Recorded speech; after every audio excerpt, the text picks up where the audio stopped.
Good morning, everyone who's joining. We will start in a couple minutes. We're letting everyone come in. Please feel free if you need 1 minute to grab a coffee, go to the bathroom. We will start in, 2, 3 minutes. Welcome all. It's really nice to have you. We will allow the Q&A feature so that you can make questions. And right now, we're just letting everyone in. And our panelists and speakers are also here with us.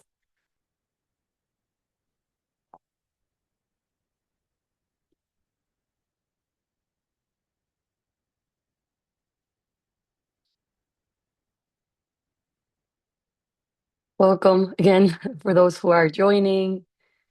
We've got a lot of you already here with us. We're just giving people another couple minutes and then we will start. So please just have a little bit of patience and thank you for being very punctual.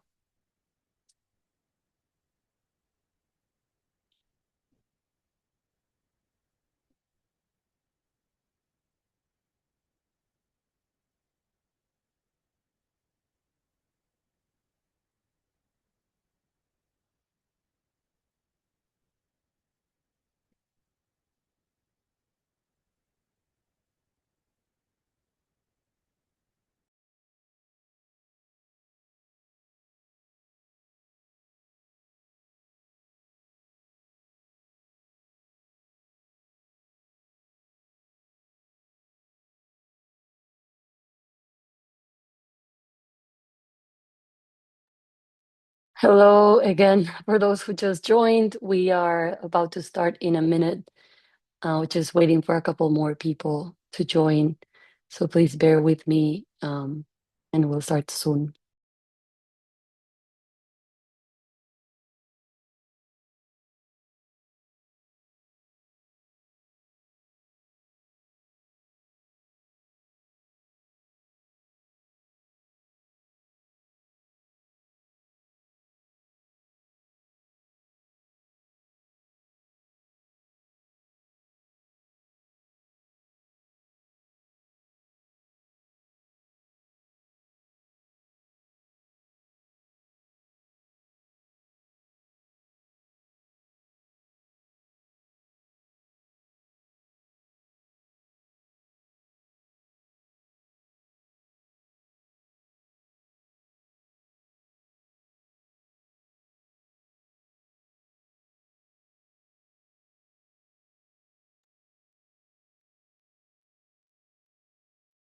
Hi again. Welcome. I see more people joining.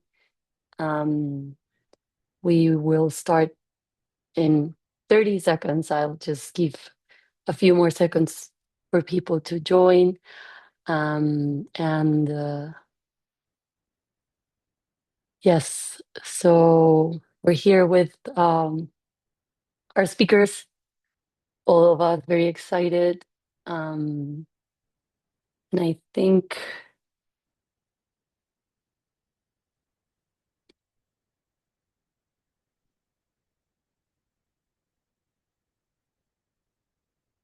we will start now.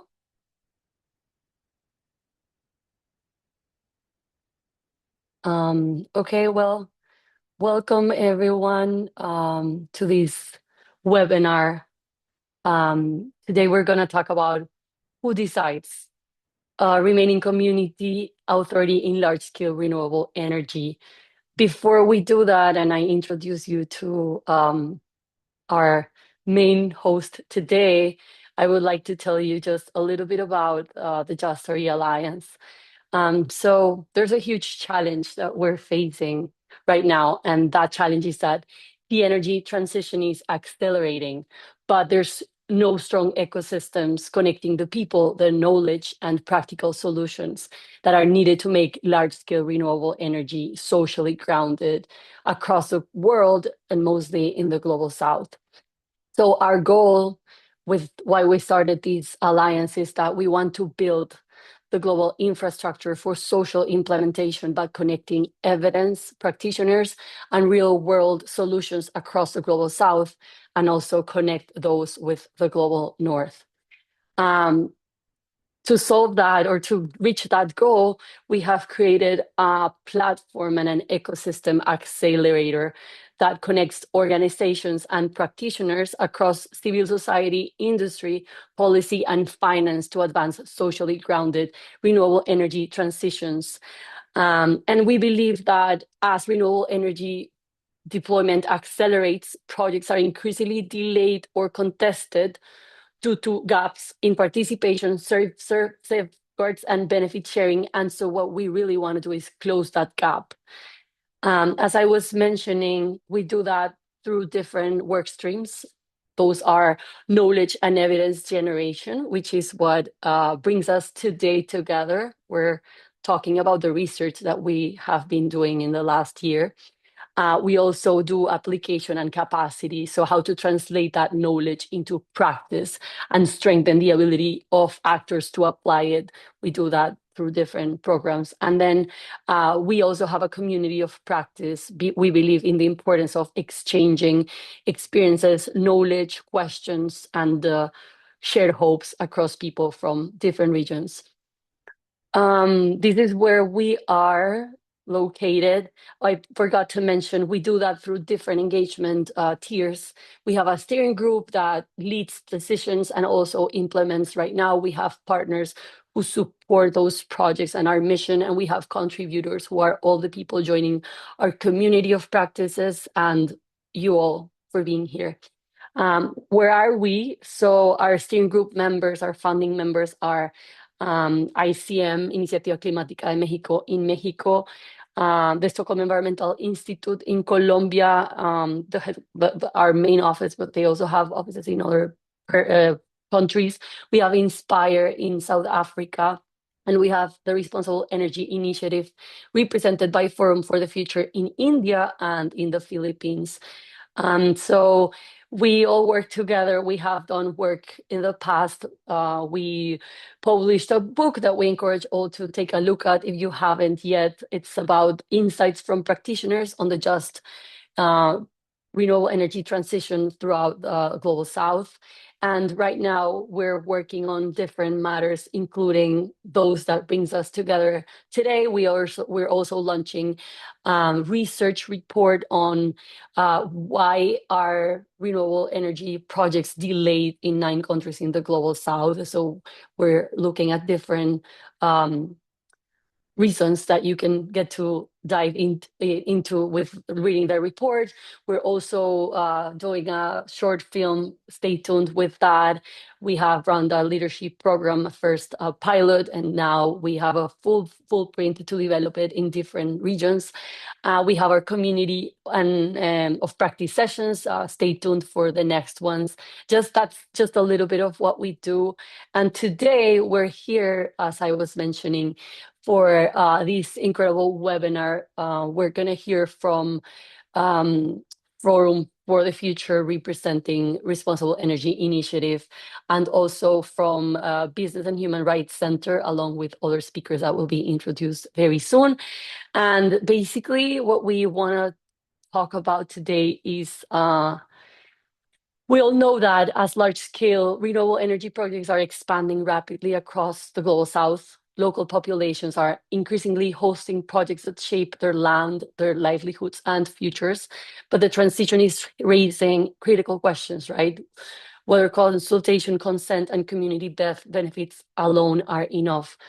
And that also raises another question: how can renewable energy projects move beyond these approaches toward more meaningful forms of authority, participation, and accountability? So in this context, what does community ownership mean in practice? That is the question that we are aiming to start answering during this webinar. So I'm going to pass it over to Neil Walker from Forum for the Future, who will introduce us to the topic and to the panelists. And before I do that, very quickly, remember we're gonna use our Q&A feature for questions. So please feel free to jump in and start doing that whenever you feel that you want. Go ahead, Neil. Brilliant. Thanks so much, Juanita, and welcome everybody. It's an absolute pleasure to be with you today, and great to see the kind of level of interest in this topic by the number of people who've registered and are here joining us. It's an honor to present some of the work that we've been doing for the last 9 months. Who am I? My name is Neil Walker. I'm a senior value chain specialist at Forum for the Future. My background is in commodities and energy access in sub-Saharan Africa. I'm also joined by my colleague Bhairavi from Forum India, and one of our team there, also a senior specialist. And I'd also like to recognize the hard work and acknowledging the input from a broader range of colleagues, some of whom are on the call today, some of whom are not, across our offices, and also those of the JustRE Alliance, represented by Juanita and others, I'm sure. If you're not familiar with Forum, Forum is a leading sustainability nonprofit. We have offices in London, in Mumbai, in Singapore, and in the US. And it's our 30th anniversary this year. So happy 3 decades of working with business, governments, and civil society, accelerating the shift towards a just and regenerative future for both people and planet. Like Juanita said, we're participating in this through the Responsible Energy Initiative. So for 6 years now, REI has sought to enable the RE sector in Asia in adopting business models and value chains, keeping justice, equity, and universal rights and ecological systems at their core. And we're working to deliver those through programs and inquiries in India, in the Philippines, and in other countries in that region. So Juanita introduced us a little bit. Let's start with why community ownership in the first place, this question of who decides. I wanted to start off with the declaration from 2024 following the Conference on Indigenous Peoples and Just Transition. I want to recognize their leadership in calling out the need for greater action and the failure to perhaps safeguard at the moment what is a just transition, with particular emphasis on Indigenous peoples, but relevant to a lot of others as well. And then also the words of Vigya Sharma and Juliet Loganova from the University of Queensland in a piece published this year, which really called out how the urgency of existing decarbonisation agendas risks exacerbating those patterns of dispossession, displacement, and exclusion. Very much at the core of these 2 quotes is that to achieve our goals, clean energy goals at both global and national levels, will require these huge infrastructural changes, vast solar and wind farms, and the interface that creates with communities. We believe it's the focus of this report and our work and the JustRE Alliance that the integration and incorporation of communities is the most compelling and important opportunity to overcoming some of the challenges that these quotes and others have pointed out. I think it's also worth saying, and we'll explore this a bit more in detail, that this isn't just kind of a good to do, this also creates a range of opportunities and benefits. There's evidence growing that for developers and investors, we can see that adopting such models leads to things like reducing the risk of social conflict, legal challenges, delays, reputational harm. It can also build project resilience through building mutual trust and relationships, and often acts as a differentiator for developers in increasingly competitive tender processes. Whether you're familiar with community ownership models or not, whether you're a developer or community, we hope that this work has something for you. So let's get into it. And just maybe before we start, this work has an emphasis on the global north. When we're talking about community ownership, in the global south, when we're talking about community ownership in the global north, typically, not always, we're referring to cooperative models or prosumer models, which are fairly small scale and primarily based on energy access for those communities, and also a way to kind of feed in and benefit from the grid in multiple ways. There are some cases in Canada and Australia where Indigenous peoples have taken a role in leading kind of large-scale renewable energy projects, but this are pretty rare. And our focus is not on those kind of cooperative or prosumer models, but on large-scale, utility scale, in this report, onshore wind and solar in the global south. Just a quick note on the process as well. In the lead up to this work, we've reviewed kind of 27 models worldwide, trying to focus on the global south, recognizing that's not always going to be possible. We did this through a lens of gathering details on equity arrangements, financing, other financing arrangements, governance, and so on.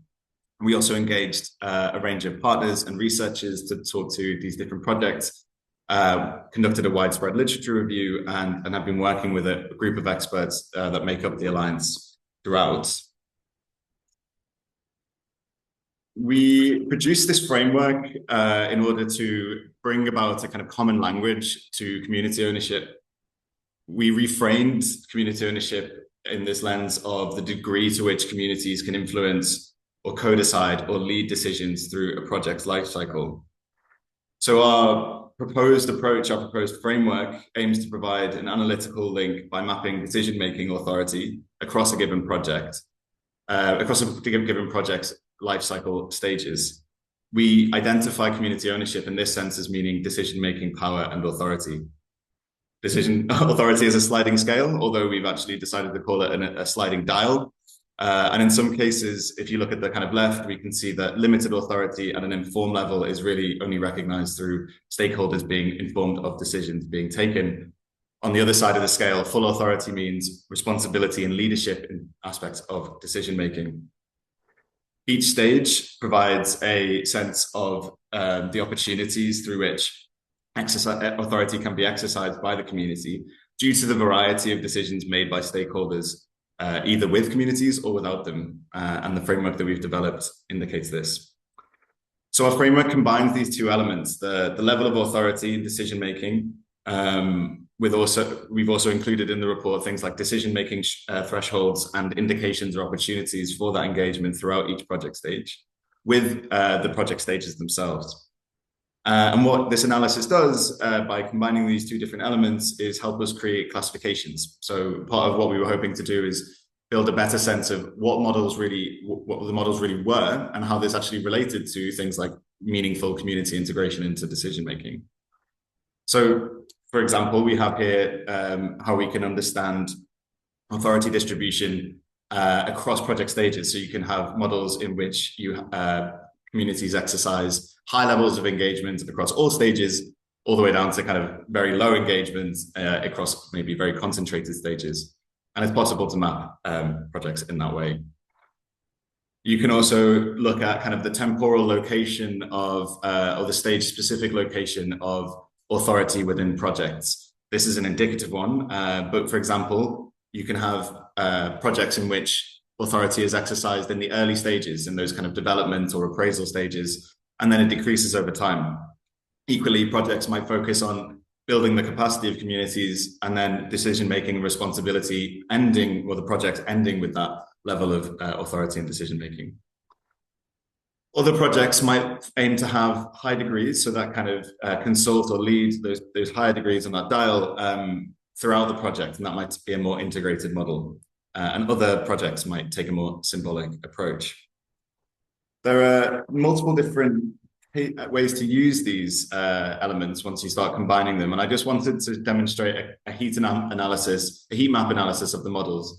So just to say, the intensity of blue indicates a degree of authority. Darker shades are at a higher level, what we've termed co-decide or lead, and the lighter shades as consult or inform. So the lower level, so A and B is inform and consult. C and D is co-decide and lead. Essentially, the darker the shade of blue, the more responsibility and responsibility the community had in that project. For the vast majority of projects, most of these would define themselves or self-defined as community ownership projects, at least to some degree. Many of them in Global South do not have any higher than consult level of authority. That meaning, and when we talk about co-decide, we're talking about the input may be able to influence outcomes, but ultimately the decisions remain with developers and finances. In this heat map, the majority of cases showing that darker shade of blue are actually in Canada and Australia. And there are a few exceptions, such as those our colleagues are leading, that we'll be discussing in the panel a bit later. There's also an interesting degree of analysis here in that cases where equity is mandated does not necessarily translate to meaningful community influence. So there's some takeaways that you can draw from this. Just a quick note on why we developed this, part of what we hope this will bring.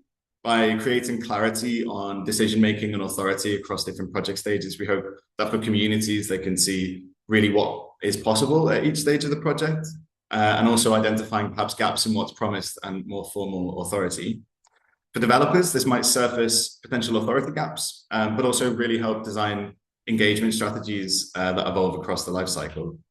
And then finally, for civil society, really this is an opportunity to recognize that communities might require skill building in order to reach certain or to be at certain authority levels, and also help, like I've just done there with that heat map in a rudiment, like kind of rough way, enable cross-project and cross-regional comparison. We've got tons of takeaways to get into in the panel, so I just wanted to draw out a couple that really popped out to me. The first is that often community ownership is equated to equity ownership. I think from our work, it was very clear that equity ownership is a poor proxy for community ownership, meaning that communities that can hold shares without meaningful influence over decision making, whilst equally significant community authority can exist without equity arrangements. It's also often fragmented across the project's lifecycle. I'm not quite sure, my bullet points are mixed up here. Meaning that most projects demonstrate perhaps moments of participation or influence, but very few embed meaningful community authority consistently across the project. And then the final one, perhaps underlying everything, is in the strongest examples, those projects began with community priorities, aspirations, and relationships with the land. They didn't start with the project. So they started with those community priorities and designed the projects around them. In these cases, renewable energy, in fact, becomes the vehicle for those community outcomes, whilst also being a utility scale renewable energy project, rather than the other way around. The final thing I want to say that I didn't include here, but I think will come up as we explore this, is there is no right model. Context is very specific. We might have a vision in terms of what we hope the level of community ownership is across projects that we do, but we also have to recognize that it might not be appropriate for every community to start off every project responsible for every decision, leading it perhaps. Obviously, there's an element of capacity building there, but really just recognizing the need to start with context is key. So I will pause there and hand over to my colleague Bhairavi, who's going to take us through one of the other outputs that we're developing, which is an anthology of case studies. Bhairavi. Thank you so much, Neil. To everyone participating in this webinar, it's my pleasure to take you through the case study of the Kipeto wind farm in Kenya. This wind farm is a 102 megawatt project in Kenya's Kajiado County on Maasai land near Nairobi.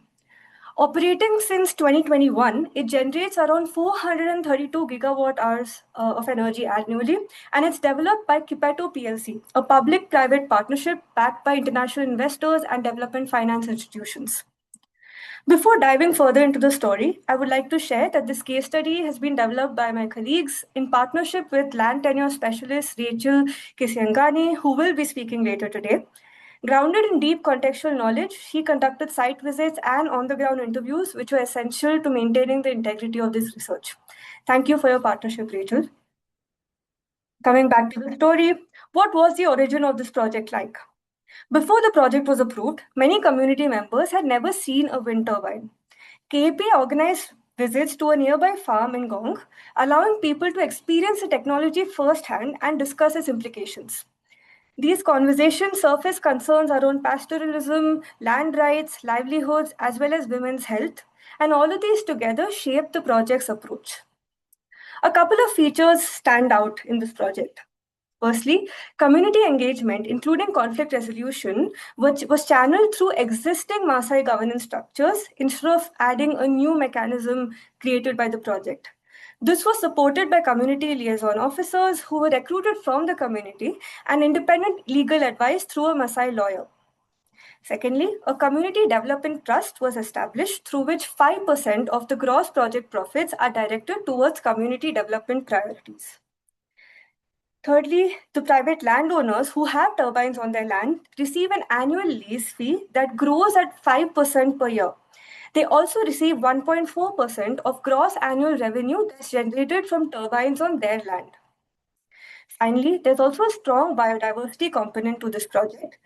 Biodiversity protection was built into financing. A conservation financier lent around $10 million at fixed rate, stipulating annual conservation funding by the developers, as well as a biodiversity action plan. This included turbine shutdown measures to protect priority bird species.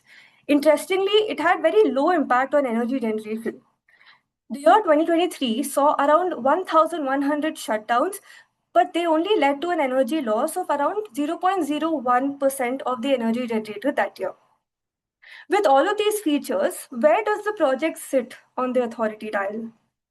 It sits at level B, which is consultative, with some co-decisional elements. The community had genuine influence on lease terms, on the trust governance, and on how benefits are allocated. But key project decisions of siting, ownership structure, and the scale of employment still remained with the developer. The reason this classification is considered integrated is because engagement wasn't a one-off checkpoint, but continuous across development, construction, and operation stages. While not a perfect model, Kipeto offers some valuable lessons, such as working with existing governance structures rather than around them builds trust and sustains community engagement over time. An adaptive mindset on the developer's part is important for this. Sustained community engagement does foster collaboration, which helps the project. And finally, it's important to realize that the governance structures do need to evolve with time. This brings me to some key questions that remain, such as, will younger generations seek greater role in decision making given they have different expectations and they would want to go beyond consultation? And as the project expands, how should benefits be distributed among not just the landowners, but the wider community? And very importantly, will the Maasai people get access to electricity which is generated on their own land? With these open questions, this brings me to the end of this case study. It forms one of our two spotlight cases. The full case study contains much more nuance than I've been able to share today. And all of this is part of an anthology of 7 case studies, predominantly from the Global South, which will be published by the end of the month. We hope that these stories inspire new thinking about what community ownership can achieve, how it can be implemented, and why it matters for a more inclusive energy transition. Thank you so much, everyone, and back to you. Brilliant, thank you. Yes, and we're really excited to launch these case studies. The example that Bhairavi has just shared is live today, as is the white paper. So we will be sharing the links in the chat if they haven't been so already. These are beautiful. The case studies are absolutely gorgeous and really rooted in the degree of detail in these projects, and hopefully provide a series of learnings and inspirations for those people participating or looking to grow the field of community ownership. In addition to these, just before I pass on to our colleagues at the BHRC, we were also developing an industry brief with our colleagues at the BHRC. So this will be to support businesses in kind of getting to grips with and using the taxonomy and these case studies as well. So that will be coming out in July, following a series of engagements in the next couple of weeks. Without much further ado, our second presentation will be from Bukhelwa from the BHRC on shared ownership and benefit sharing. I will pass over to you. Thanks, Neil. Good morning, good afternoon, everyone. Thanks for joining us today. My name is Bukhelwa Nzimande, and I'm the Senior Renewable Energy and Human Rights Project Manager at the Business and Human Rights Center. So the Center is an international human rights organization dedicated to advancing human rights in business and eradicating abuse by building corporate transparency, strengthening corporate accountability, and empowering advocates. Our organizational mission is to, together with our partners and allies, place human rights at the heart of business to deliver a just economy. And with that, our work on renewable energy is guided by 3 strategic goals. The first one being advancing shared prosperity in society, moving away from business as usual approaches and adopting new business models that are rights-based, and insisting on the need for social and human rights protections, underscoring the importance of fair negotiations between companies and communities. Next slide, please, Neil. So I just shared there some of the resources that we've published in the last 2 years. But today I will be briefly sharing some of the key findings and insights from our Shared Prosperity Report, which was developed in collaboration and partnership with Indigenous Peoples' Rights International, also drawing out key principles that ground our ongoing work on benefit sharing. I think something that I wanted to say at the beginning, Neil, is the work that you're doing is absolutely complementary to the work that we're doing, and so very relevant for the day. If you all remember at COP28, which took place in 2023, more than 130 countries pledged to triple RE capacity globally by 2030, and with estimates that solar and wind capacity will account for 85% of this increase. Current projections show that annual RE investments will increase sevenfold, if not more, much of which will be on IP lands and territories. And so in light of this, Indigenous peoples need to be at the front and center of the just transitions discourse.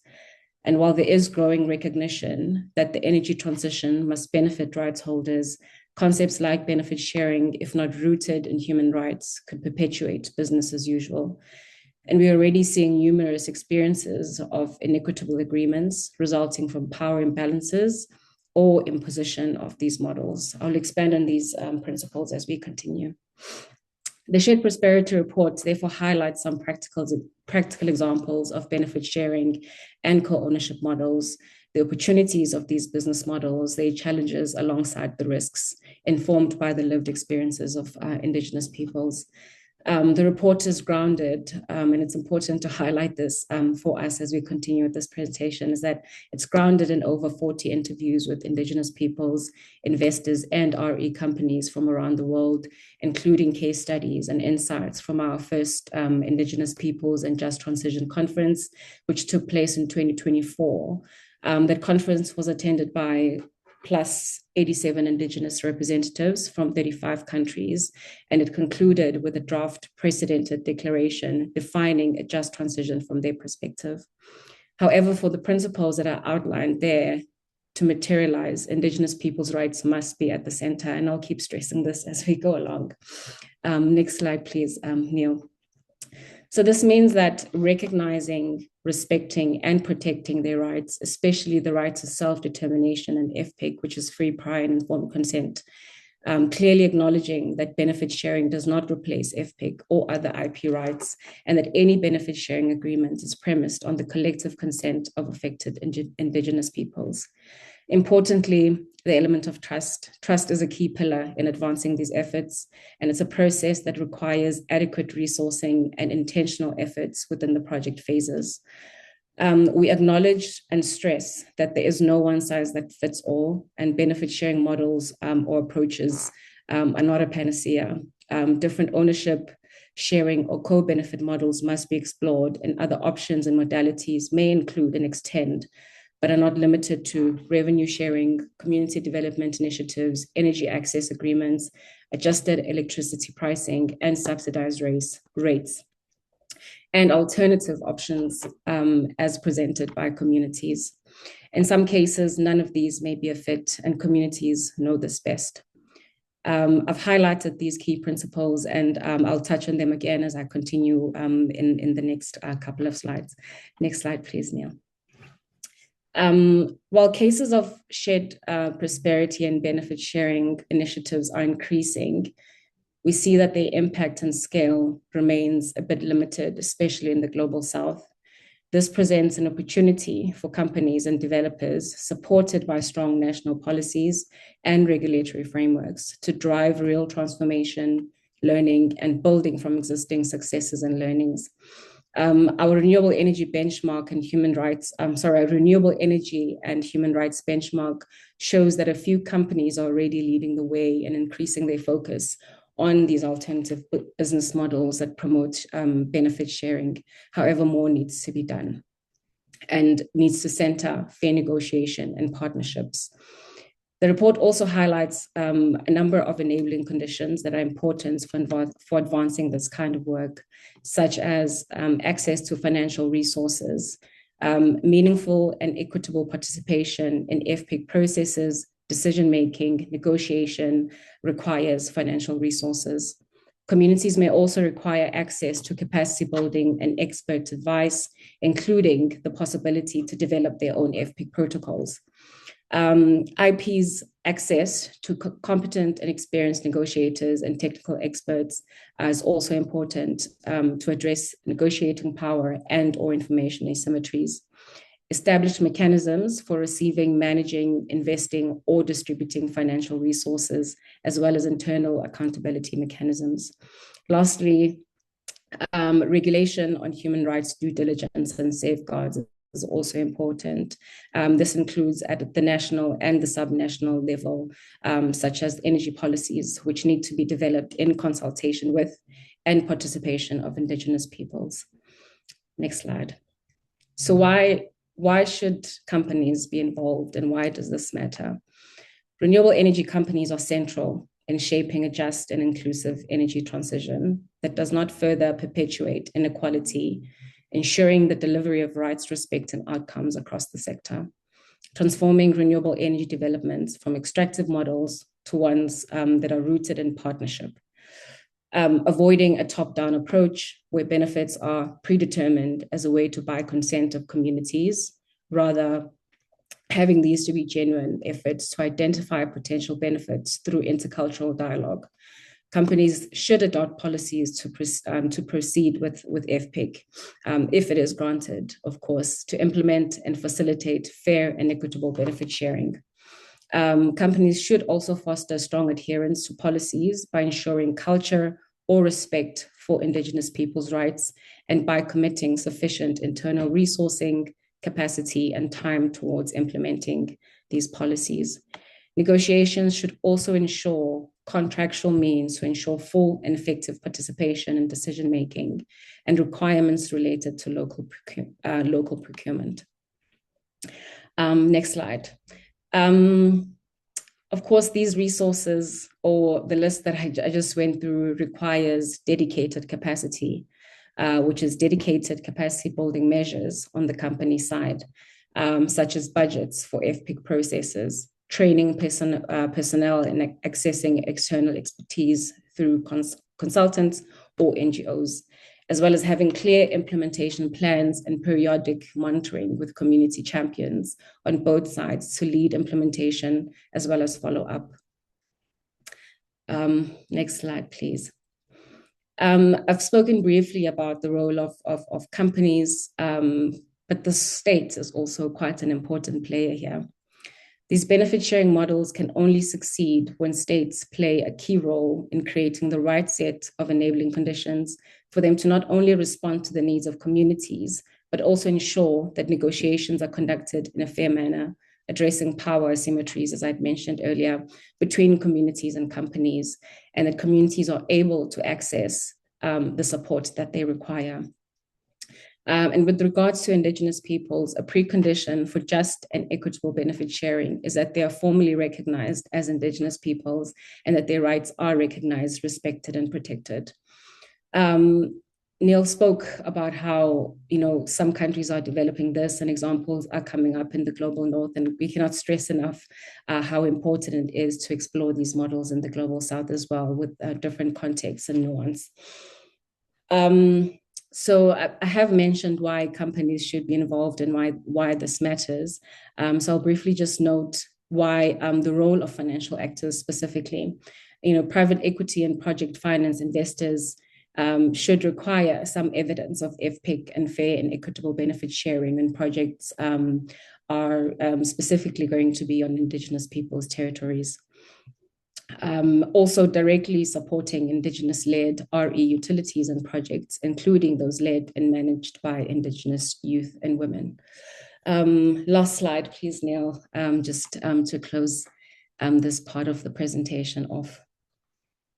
So our work on shared prosperity and renewable energy aims to support Indigenous peoples and local communities articulate their own visions of shared prosperity and climate change.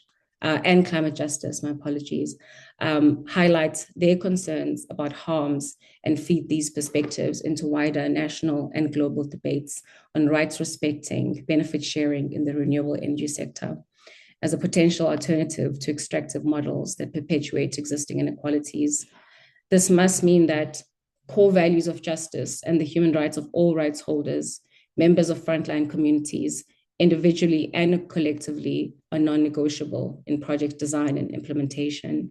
And this does require meaningful consultation and deliberation with rights holders.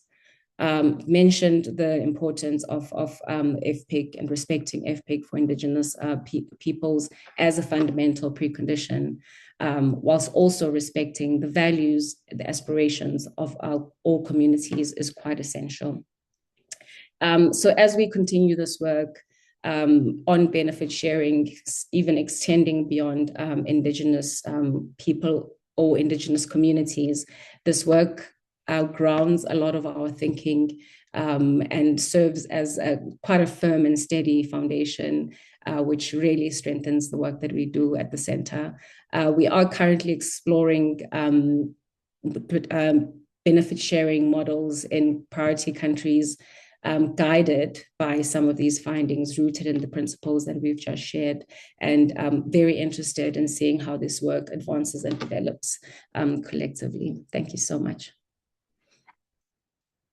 Absolutely brilliant. Thank you so much, Bakawa, and kudos to you for jumping in, having just come back from leave. Not an easy feat, but done so beautifully. And yeah, there's so much alignment between the work of your team and this that it's been fantastic to kind of join forces, thinking about the how, the why, the what, all the important questions to really build this field of knowledge. So I'm really excited now to kind of move us from presentation into a discussion, into a panel discussion. We've got a wonderful panel with us that will speak to a lot of what we've been discussing today. So I'll quickly introduce them and they'll appear on screen magically as I'm doing so. Firstly, welcoming Juan Pablo Cardenas. He leads Melekina's team in Colombia. Melekina is an organization that structures equity partnerships between indigenous and rural communities, investors, and companies in utility-scale renewable energy projects. They have an ambition of achieving 250 megawatts of new renewable energy capacity co-owned by communities in Latin America by 2030. So nothing if not ambitious, but a noble goal. I first met JP in his role as Inspire's coordinator for the JustRE Alliance, and he's now left us to work directly with communities, and I'm sure they're all very, benefiting from his wisdom, and as well as expanding Melekina's work across the region. So we're really excited to have you here with us today, JP. Next, Rachel Kisiangani is a senior land tenure specialist at Landesa. She has experience in land governance, land acquisition, resettlement, community engagement across Africa, working with public, private sectors, as well as nonprofits in supporting renewable energy and infrastructure projects. Her work focuses on helping communities, companies, and governments navigate land access, tenure security, and benefit sharing in land-based investments. And as Bhairavi said, we've had the pleasure of connecting through this work, and Rachel's energy, knowledge, and passion is absolutely clear for everyone to see. Thanks for joining us, Rachel. And last but not least, Caroline Aban is the head of natural resources and the Just Energy Transition team at the HLC at the Business and Human Rights Center. She leads the center's research and analysis on renewable energy value chains, all the way from the extraction of transition minerals to the deployment of wind and solar projects, as well as engagement and advocacy strategies towards companies and their investors. Caroline's had a fantastic career, led Oxfam global engagement with French extractive companies, as well as a number of humanitarian roles. And it's a seriously impressive resume. It's a testament to her commitment to meeting challenges head on. And given that I'm sure she has a whirlwind week next week, I'm really pleased that she can join us. So I'm going to stop sharing my screen, and thanks all for joining. Rachel, if I can start with you, I just wanted to go back to that initial question of why we're here. Why is it important for us within the energy transition to center communities in these kinds of projects, in projects of this scale? Thank you so much, Neil. Good afternoon, good morning, everyone. So happy to be here. So yes, when you're talking about energy transition, it's very important to center communities, because these large-scale energy projects are taking place on land, and there's going to be a land tech in some way. Be it solar, be it wind, be it geothermal, they are taking place on land. And this land is not empty. There are people living on this land. There are communities whom this land is their home. So it's very important that we engage them. They have livelihoods built on this land. Their identity is built on this land. So it's very important to center them in the process. And while at it, projects will not succeed without the communities at the center of it all. Like I said, they are the owners of the land, but they also have the indigenous knowledge. They know the risks on that land. As you do that kind of investment, it's important to engage them, to know the risks, because they've lived there. They understand this all through. Talking about that, once projects are done, I know investors are looking for profits. But remember, like I said, you are going to acquire land from the community, and they are going to bear the greatest impact of those particular projects. Yet they are bearing, very little profits as compared to the investor. So it's only important they are put at the center of it all. And talking about centering is not just about engaging them, as stakeholders, having them participate in meetings, but also making sure that they have influence to the decisions that you are making as an investor. Thank you. Brilliant. Thanks so much, Rachel. JP, from your perspective, why is it so important that we center communities in these projects? Yeah, I think there's been a developing tension between not only renewable energy infrastructure, but infrastructure in general. And I think in South America, we've lived that. We've had decades of natural resources extraction, and basically the communities that live around those extractive projects have not much to show for it. So this tension between infrastructure and projects and communities, and how they have not translated into sustainable socioeconomic development from them, I think it's the heart of the issue. And from our perspective, we think there's two things that are causing that tension. First is the approach from the traditional approach from communities and projects with communities. Sometimes a lack of respect, a lack of communicating and transparency with communities. And then the second aspect, so that's more a procedural issue with that. And then there's the communities being left out of the wealth that's being created there. So I think those two tensions are it's what's causing these conflicts and resistance to new infrastructure.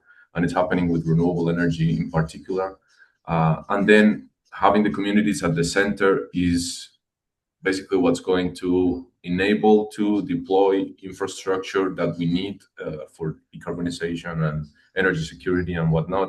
And also we need to solve that issue that communities must have an alternative for this sustainable socioeconomic development that hasn't happened with the previous model as have worked for. So that's like the root causes as we see it for this tension and what needs to be solved, and that's solved with putting the communities in the center of it. Yeah, thank you. I love that description of those two tensions there as well. I think that is at the heart of it. Carolyn, for the Business and Human Rights Center and your team, what kind of draws you to this topic and makes it so important? Thanks, Neil. And thank you for the fascinating conversation so far. As Bukelwa mentioned, we are a human rights organization, so we've been looking at allegations of abuses in renewable energy value chains for a long time. And what we know is that climate change is actually the biggest risk to human rights, which means that we need to respond to it with scale and with speed. There's no doubt about it. And that's already a challenge in and out of itself, from a technical perspective. But what we've learned through our work is that there is, of course, a challenge within the challenge, because this is not only about building new infrastructures. This is about building new energy systems with people and for people, and in ways that are rights-based. And it's incredibly complicated and challenging, because we also know that this is happening. This massive overhaul of energy systems is happening in a world of geopolitical tensions, but it's also happening in a world of deep inequalities. And as Juan Pablo mentioned, of existing harms that have been done to certain communities in countries where extraction has been taking place. And often it's actually the same communities, the same frontline communities who have been faced with history and the legacy of human rights harms that are now also confronted with large-scale renewable energy projects. But of course, so this is happening in a world of power asymmetries and deep flows in the current global economic order. So we need to restore public trust. We need equity and justice for this energy transition to happen with the scale and speed that it really requires. So it starts with rights-based approaches of communities, centering communities' voices, and also preserving the rights of indigenous peoples. What we know from our work is that when that doesn't happen, there is social conflict, which slows down project development. And again, we do need renewable energy projects. So we need to resolve that tension, as you really importantly highlighted, Juan Pablo.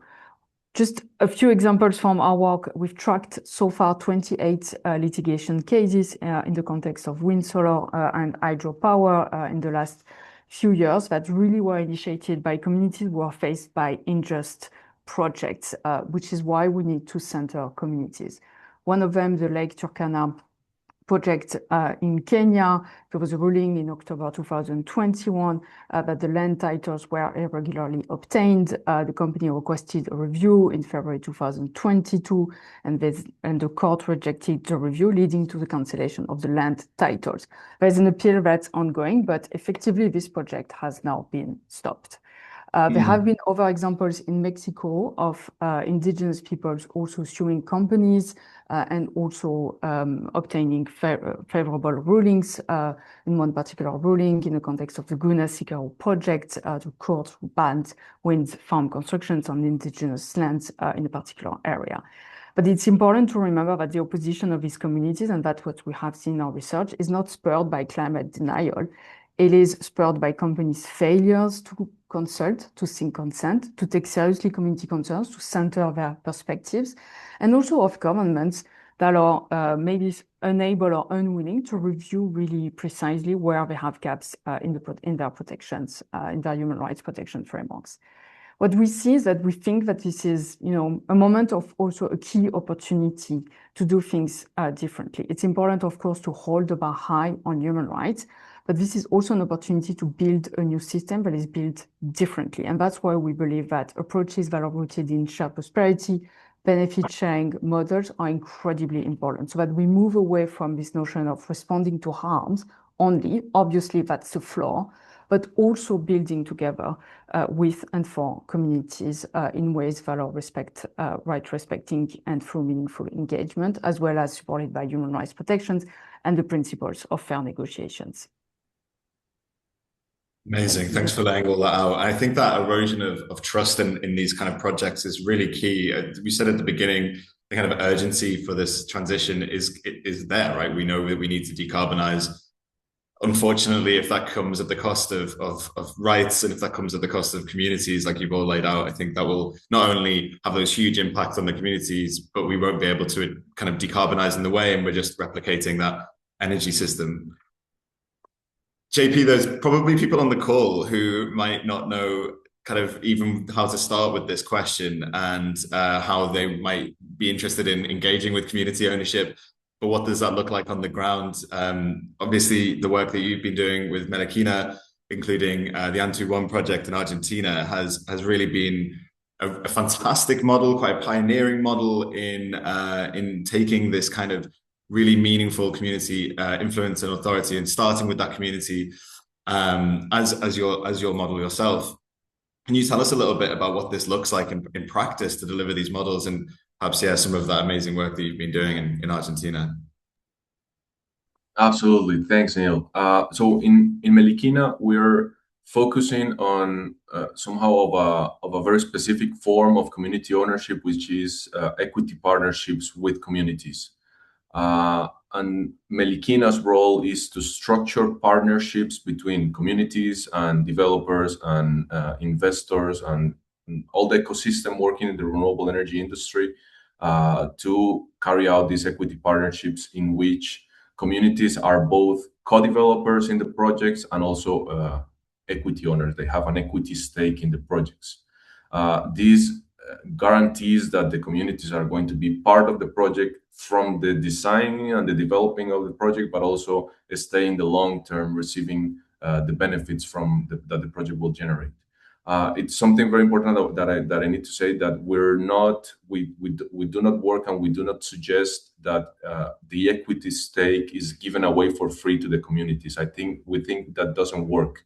There are some very specific ways in which the communities can earn that equity stake that has to do with effort in developing the project alongside the developer and ourselves. And then we must have capital access and financial access so the communities can purchase a larger part of the equity stake in the project as we move forward. What this approach, what it means is that an investor from the outside, it sees a project that it's completely competitive and has a return rate as a normal project. And the fact that the community is there, it doesn't affect the financial returns of the project, but instead it gives the project more security, and it reduces the risks of social conflict significantly. And also it creates a highly positive social impact, which we know that the renewable energy industry, it has a high environmental impact, but in terms of creating jobs and social impact, is very low because of the nature of these projects, that they're highly intensive in capital and work at the construction phase, but then during the operation phase, they work by themselves and they barely don't need any people. So what we do from Elikina is that we work from communities directly from the start, co-developing projects from the ground up with the communities.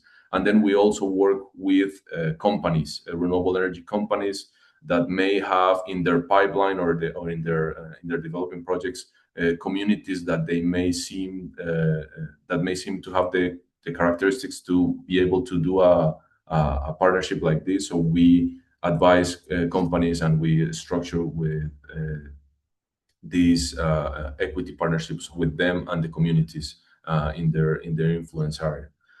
So we think this is a way of doing something very important in this type of models, is that if we want this to be scalable and replicable across markets and countries, it needs to make sense from the financial point of view.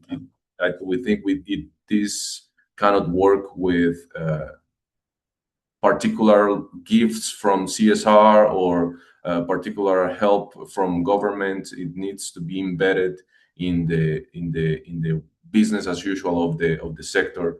And we have the clearest example in Canada, where First Nations, indigenous nations, basically do business with all other actors in the ecosystem, and now they have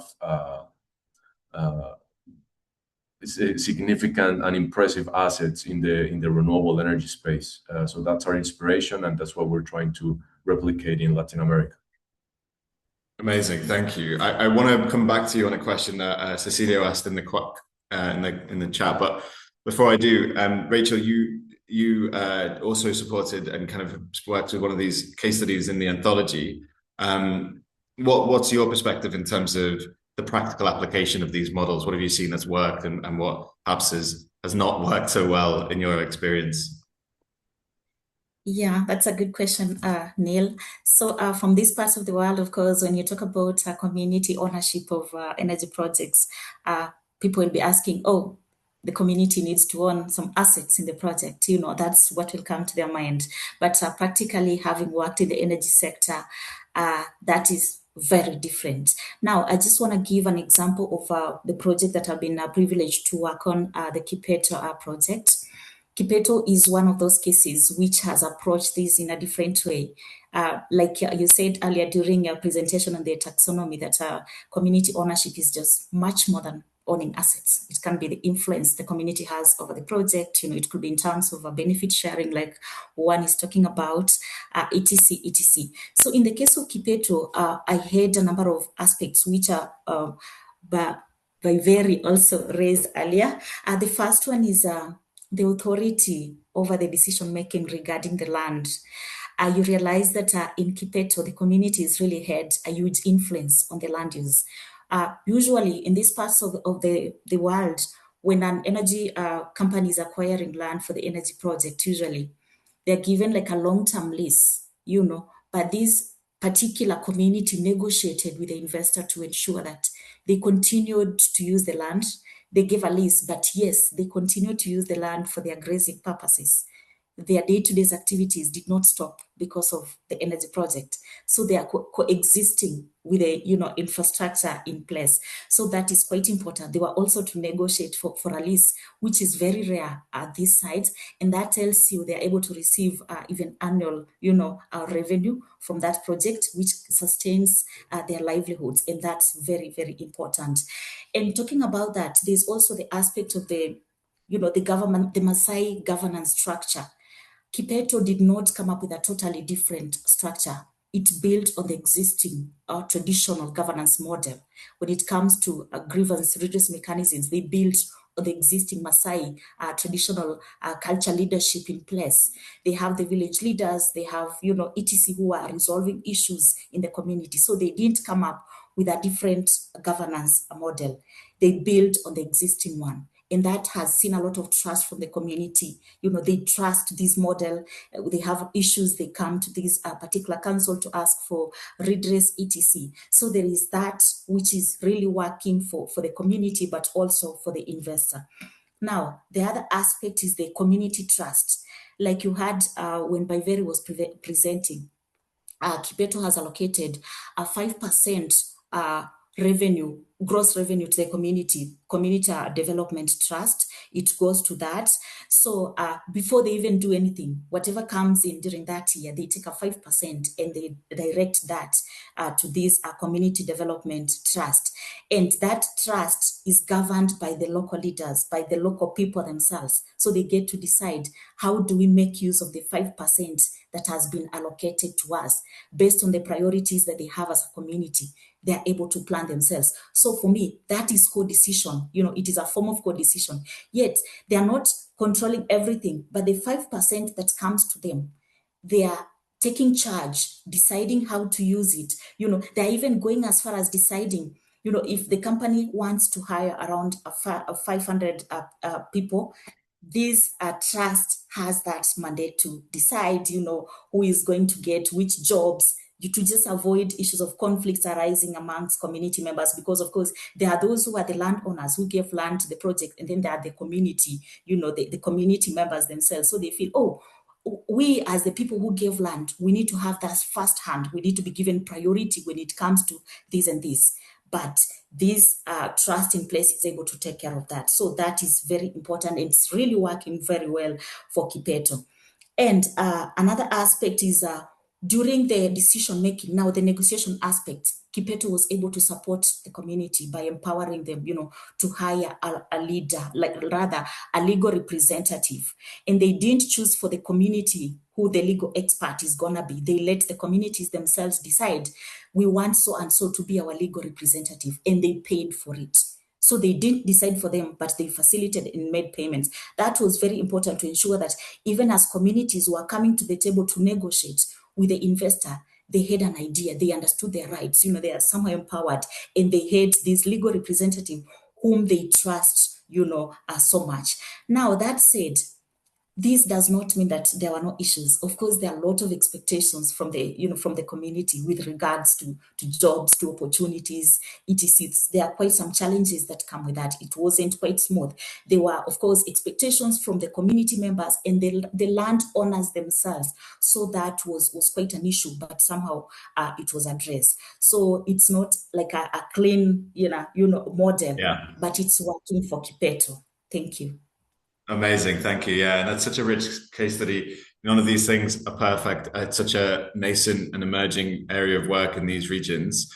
Very keen to get to the kind of next question and bring Carolyn back in. But I maybe with JP, just a reflection on Cecilia's question. I don't know if you saw it, but there's something about the different context in which these models are operating in which perhaps there's degrees of corruption or there's low degrees of trust between actors. How do you manage that? How is that something that's come up in your work that you've seen, and how do you mitigate it?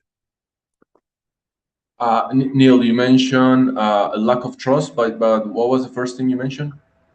Cecilia was talking about like living in perhaps corrupt decision-making regimes. Maybe there's kind of corrupt politicians, local governments, etc. Is that something that you've come across? Is that something that people are afraid of in these models? And how would you kind of work around that in order to make sure that the communities have a sense of ownership and not just kind of are being swept away by corruption or other things? Yeah, I would like to kind of differentiate somehow because there's a thing of trust between the partners that are working together. In this case, for instance, Melikina and the community and another developer or investor, in which we start structuring the project and co-developing the project. And that I think transparency is the most important thing. We say that when we start these relationships with communities, we don't start from zero, but we start from a minus 20 or minus 50, because there's this whole history of lack of trust, and communities have been abused, and some external actors have had bad experience. They have had bad experiences with private sector and government and whatnot. So we know that we start from a position of lack of trust, but I think that is addressable from the process itself. So as we co-develop the project with them, we start from a position of we don't have a specific pre-designed project that we want to build in your territory, but we know that you have the some elements that indicate that it may be possible to have a project in your territory. But the only way we want to do that project is in partnership with them, for them to be equity partners and co-developers with the project with us. And so that's the first conversation. And we say, if you are not interested to doing this, you will never see us again. So we're not trying later to arrive with some other authority or trying to convince them that we're going to give them something. We start from a decision of we're doing this together or we're not doing it at all. That's how we operate. Then it starts a process of co-decision making at each stage of the project. In the development phase, the community is the heart of everything, because how we start the project is kind of the other way around from traditional projects. Traditional projects are designed and then they're consulted with communities. In the way we operate, we do a mapping of everything that's important to the community, their territories, their cemeteries, their sacred spots, their places of environmental value, and that's completely excluded from where the project will be seated. So in that way, the projects get legitimized and owned by the community in step by step, and all the information that we have, the community has. So they can see the financial models, the indicators, they can have a say in which company we're going to hire to do the environmental impact assessments or whatnot. So that internal confidence, you have to earn it from not from zero, but from below zero. Then the other thing that you were mentioning is the broader environment in which you have to work with. Is not a secret that in the countries that we operate, and it's the same case in many countries in the global south, we have a larger ecosystem around of maybe corruption. We have security issues with criminality and whatnot, but you have to navigate through that, because when you have a project and you have the trust with the community, then you can navigate what the ecosystem looks like. I know that in some cases it will be impossible to do it. For instance, if you have an electricity system that just doesn't work or is completely corrupt, and there's no way you can connect your project. But that inner trust, I think, is more important. And then from the community experience, but also from the people you work with in the field, you learn to navigate all the other issues that Cecilia was mentioning. Some corruption around the sector and whatnot, and you need to decide if you want to move forward or how you're going to navigate through that. Yeah, yeah. As you say, these kind of environments will exist, and they exist in some form all around the world, no matter what region. It feels like that trust between actors in that kind of group as they start the project is absolutely key to navigating those challenges rather than acting in isolation and fragmented. You mentioned kind of starting with that history of a lack of trust, extraction, exclusion. And Caroline Bacalwa talked about the number of interviews that you did, the outreach to what you've been doing with businesses, and just the work that you've been doing on this topic for a number of years now. What are the questions that come up, perhaps number one, and what do businesses and investors and others need to know about community ownership, about shared prosperity, in order to do it right, or in order for them to start actualizing it, to start making it happen? And I guess crucially, how is this different from business as usual, as you see it? Thanks, Neil. And those are obviously, very big questions. And in my organization, what we do is look at what the energy transition means from a business and human rights perspective. So actually, what we do is we look at what companies do, what they should do, what should be expected of them, and what sort of regulations need to be in place. So it's like this whole ecosystem. And obviously, I think in the case of renewable energy, the case could be made that there is space for different sizes of companies as well. So smaller companies that are built with communities and get off the ground, such as Melancuna, but also, when large scale, that's what we look at more specifically, when large scale developers come in, what it is that they should pay attention to, and how can they actually develop benefit sharing models. We start from a position where we think the business case is real. That's what we heard from companies that have already entered such models. It reduces the risk of social conflicts, which is very real in large-scale renewable energy operations, legal challenges, delays, reputational harm, strengthen project resilience in the long term through trust. I think that word has been repeated multiple times, but it's really essential and something that really need to be centered. And also increasingly in certain markets helps large developers differentiate from others as they approach tender processes. So, there are many examples of how this is actually potentially good for companies. Another one is, relatedly to that, this also helps companies build their due diligence systems. Companies, when they approach project due diligence, human rights due diligence, environmental due diligence, the more time you invest in that process and the more grounded it is in partnerships with communities, the more likely it is to identify and address risks of social conflicts related to potential human rights harms before they become material. So it's really important to move away from tick-the-box approaches in general to community engagement to models where you're actually building partnerships. You mentioned the benchmark, and Bukelwa mentioned it too. So we've been looking at the policies of leading renewable energy developers for quite a number of years. In our last edition, in last September, we found nascent appetite for such models among large developers, significant progress on how the type of policies that they have adopted around engaging with communities, and like I said, like nascent interest for benefit sharing models and community co-ownership. But this remains challenging for many companies to think about.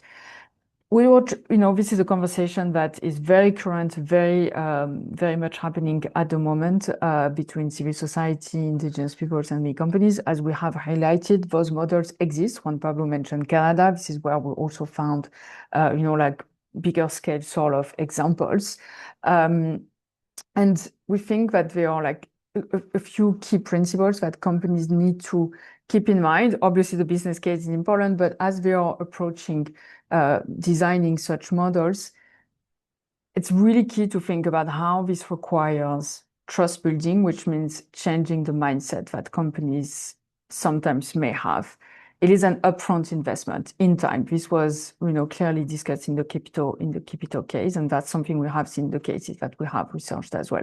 So it needs to be resourced internally. You need internal capacity, you need money, you need budget, and you need to really take the time to really understand how operations really depend on community support and ecosystem, so they don't operate in a vacuum. And in as much, what is really important, and sometimes what seems to be missing in companies' approaches, is moving away from siloed approaches, project due diligence, the human rights team, the investment team, like sort of, working separately, but actually working together to build integrated approaches. And that's quite critical, because credible approaches will build legitimacy, which then will build durability of partnerships. The second important point is, and this has been already mentioned, but just to highlight, context specificity. Finding the appropriate model is more important than applying, obviously, a one-size-fits-all approach. One thing that also I think companies need to keep in mind is that models that have worked in the global north obviously cannot just be replicated in the global south. Community ownership is not only about equity. This is what we have discussed today. It also takes time, and also one thing that you've mentioned, Rachel, it also requires communities having access to legal assistance potentially, and financial assistance. So one thing that companies can do is actually advocate for governments to play a role in providing that level of assistance in an independent manner to communities. Something that companies sometimes miss because they are focused on their project due diligence, but thinking about how the ecosystem can actually support that is incredibly important. And the last point is they need to remember that this is not about corporate social responsibility. This is about partnerships. This is about being rights-based, and something we've heard also from our partners, it needs to be in binding agreements where everything is transparent and where mutual obligations are very clearly set out at the start.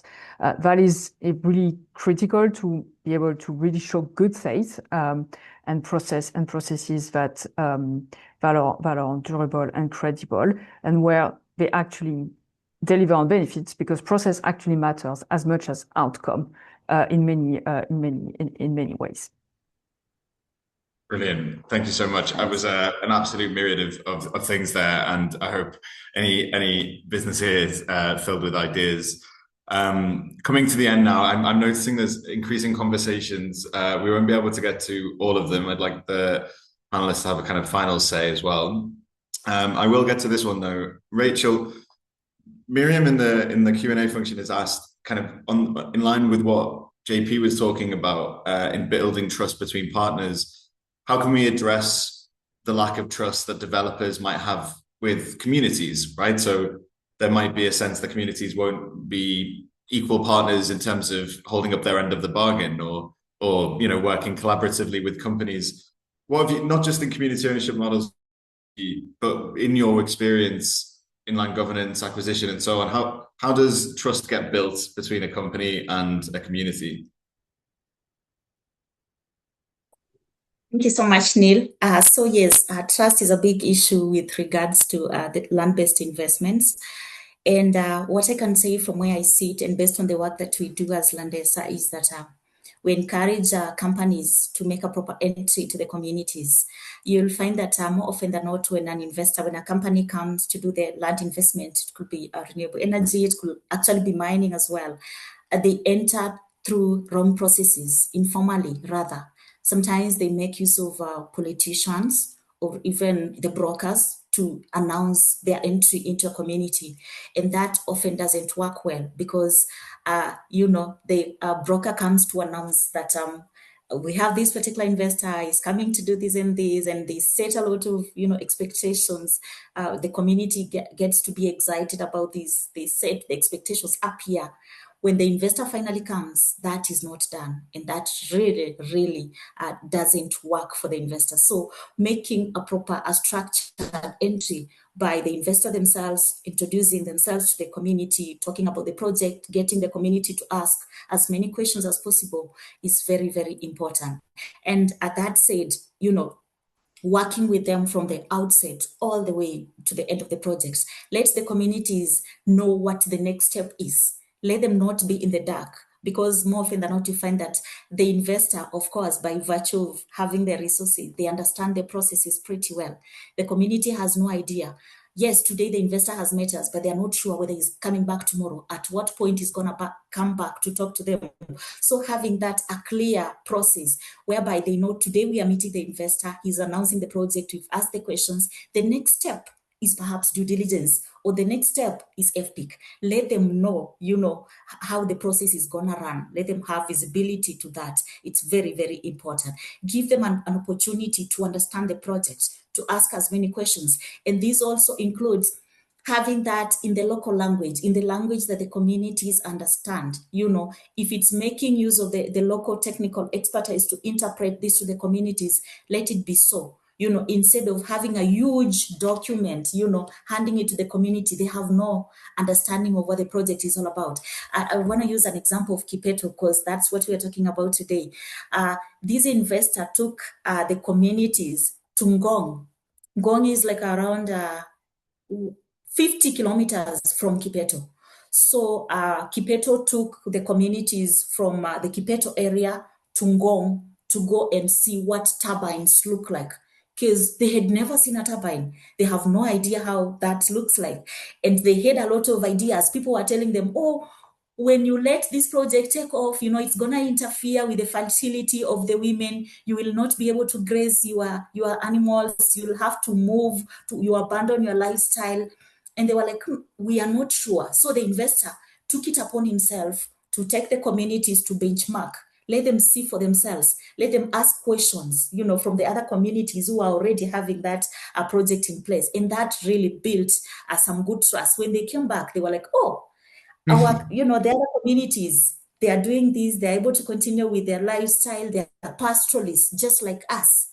They continue with their pastoralism and they have their projects. So that was really important. So it is actually up to the investor to understand the community they are working in. If it's an indigenous community, if it's a pastoral communities, let them understand this community and let them engage them based on who they are. So for now, that's what I'll say. Thank you. Wonderfully said. Yeah. And I can actually think, if I can, thread a link between one of the things that Carolyn just said, what you've just shared, and a question that Audrey shared, which is existing kind of structures within large companies are demonstrably not appropriate for some of this work, not because they're designed to be inappropriate, but because organized like departments and teams and expertise is siloed, and the 2 hands or the 8 hands of a multinational are not speaking to each other. And through that lack of clarity, I think you can see distrust build or just confusion, and then that leads to broken down communications. It's something that we've actually done at Forum in one of our other areas of work, which Audrey, I can perhaps share with you afterwards, but looking at the kind of hard and soft governance changes that large companies might need to go through in order to kind of integrate sustainability, what we describe as sustainability, what's really just kind of actually a real benefit into across their departments, and building that muscle in everybody from product officers who hold the portfolio of these renewable energy projects through to financing teams, et cetera, et cetera. I'm very conscious of time. It's been such a rich discussion, and I'm really grateful for everybody's questions. I want to kind of finish, and sorry, panelists, I'm going to slightly change the one that we prepared and integrate Michelle's question 30 minutes ago. So I hope she's still on the call, about how we might reimagine, what it might look like if we thought about energy transitions reimagined from below rather than being imposed from the top. And the question that we were going to ask was kind of looking ahead, what gives us hope? But I think we can maybe weave that in. Juan Pablo, what do you think? What kind of gives you hope, and what do you think about imagining it from below?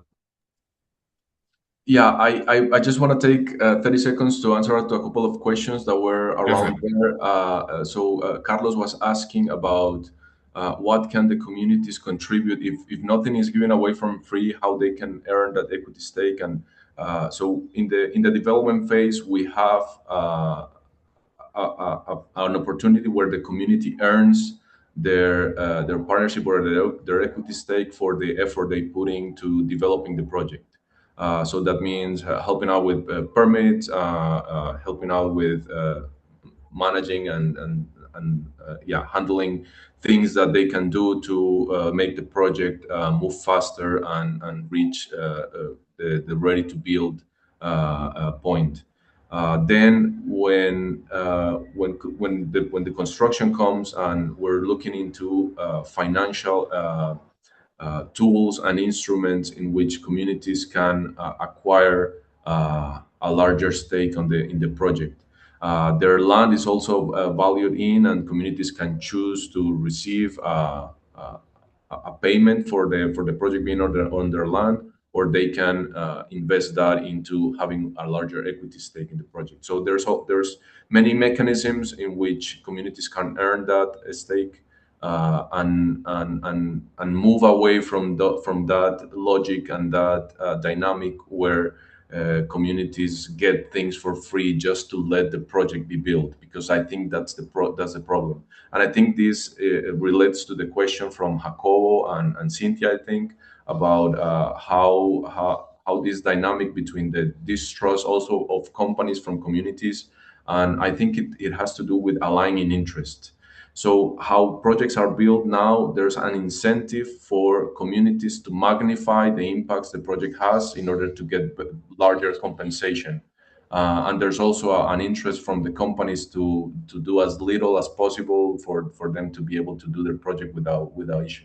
When you align the interest and the project is co-owned and co-developed, then you move past that dynamic of asking for things and giving away things, and then you start building the project in the best conditions. So I think that aligning interest is the most important thing. And I think just to connect and give my final answer to what gives me hope, a couple of months ago we had a lovely event in Colombia where we had some guests from. We had Estela Zapata, which is the Mapuche indigenous leader that's leading the Antu project we're building. It's an 18 megawatt solar project in the Argentinian Patagonia.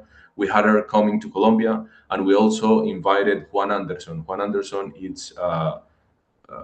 it works for Boralex. Boralex is a renewable energy company that has thousands of megawatts installed. So it's your regular renewable energy developer.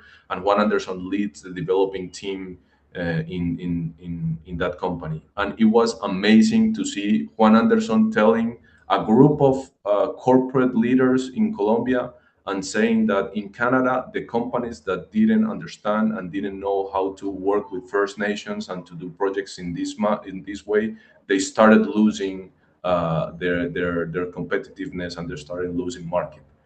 And then also to see him talking to indigenous leaders and telling them what took for First Nation to do this. It's really hopeful, because you're seeing an executive that works.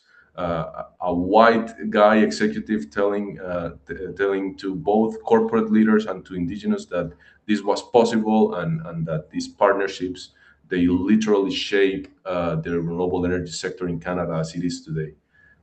So that gives me hope, and I know we have many challenges in our region, but I think we can start working on these concrete tools to have these just energy transition that we talk a lot about, but don't do much about it in the ground.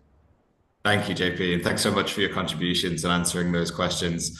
Carolyn, Rachel, we've got about a minute each. So what gives you hope, and what can a energy transition viewed in a different way look like? Carolyn, do you want to go first? Sure, thank you. Thanks, Neil. I will start with what concerns me. I think we are seeing, significant gaps in regulatory frameworks in many countries that are still being exploited by certain actors who, may not want to embed their approaches in rights-based approach, and that's not conducive to a conversation on benefit sharing. And again, this prevents building the type of trust that we need in many parts of the world. So that's also a call to companies and investors to also engage with governments and understand where there are gaps and where, like they also should be advocating for better protections instead of just a compliance-based approach in the cases where that remains insufficient to preserve human rights. That concerns me.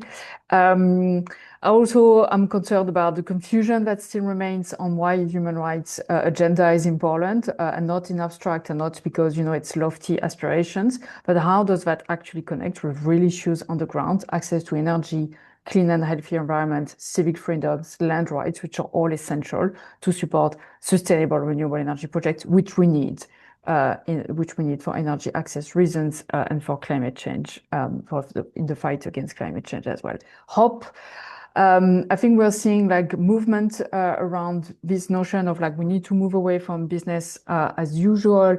We see indigenous people's movement being quite mobilized around finding solutions as well.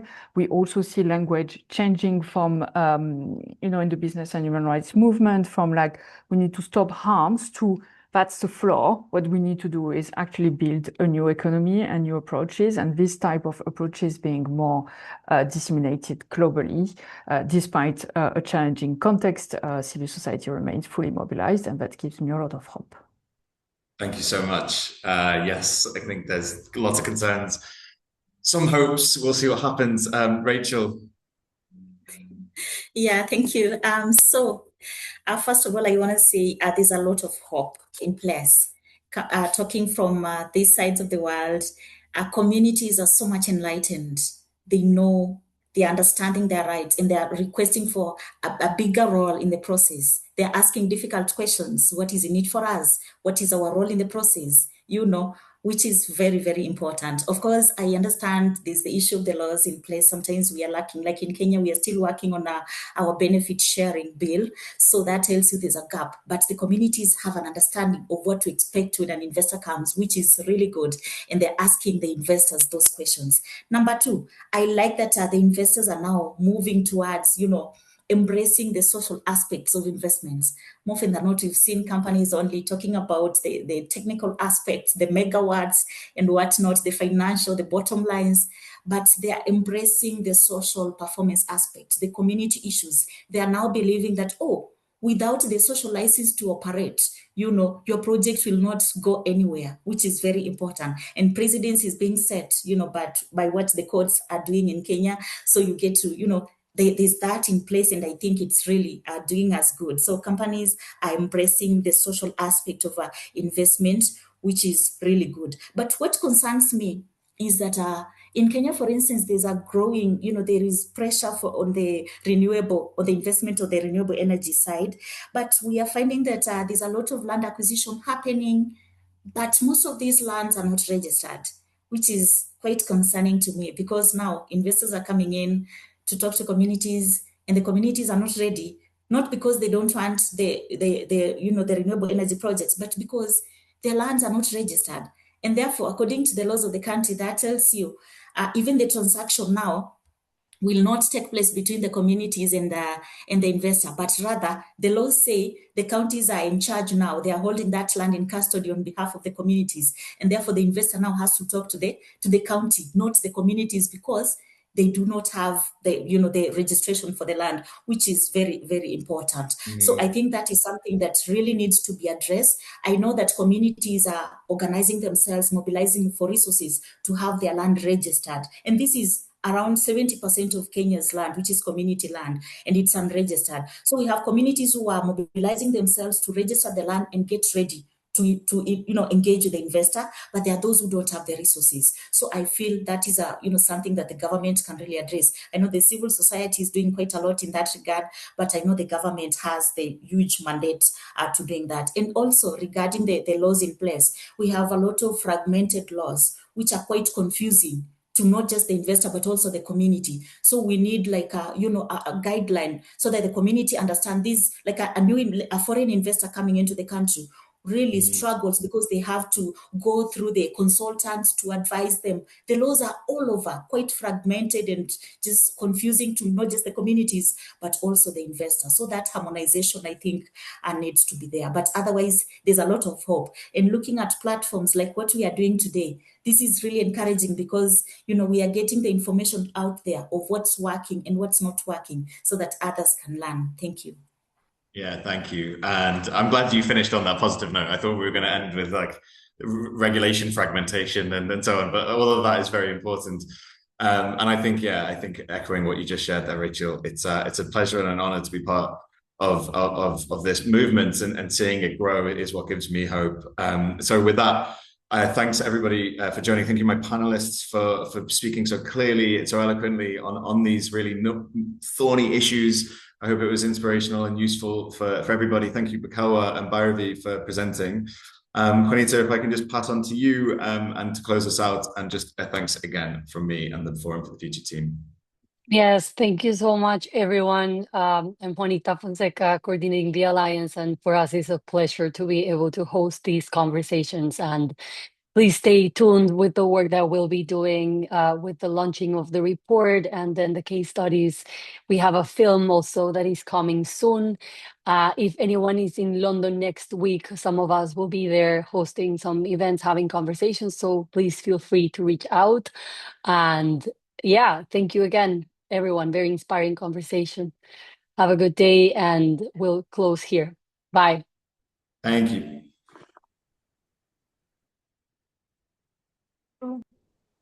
Thank you.